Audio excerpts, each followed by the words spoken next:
Hallo. Følelsesmessig har jeg klippet meg. Og så tenkte jeg å gi litt info om kanalen. Som jeg vet, så er det at så er det at det er nye forandringer, for eksempel at det kommer til å komme videoer på, men jeg kommer til å lage litt videoer på mandag. Kommer en video, det er fra FIFA.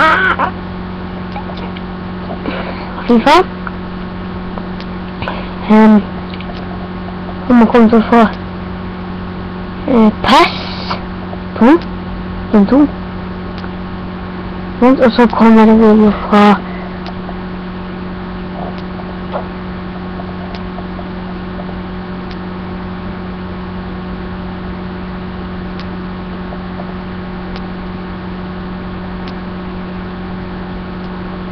jeg kødder. Jeg skjeler. Så jeg blir som jeg skjeler. Skal vi se.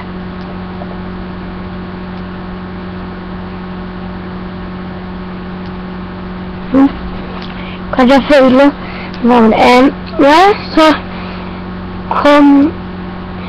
Ja, kanskje jeg kan lage en film om... Jeg vet ikke, men som kommer til å skje er at det er på Xbox i Minecraft og FIFA. Da blir det vel de to. Nå på begynnelsen. Og så kanskje noen få videoer på PES.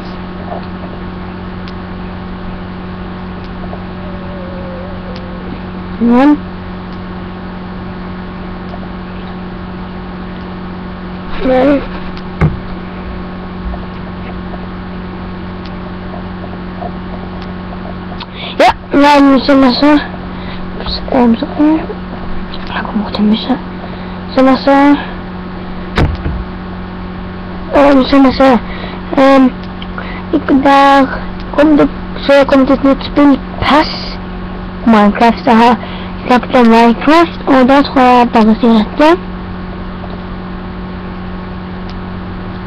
Ha det bra, folkens. Like min Scraps-videoen. Like, kommenter og abonner. Så ses vi. Ta på tommel opp. Ha det også.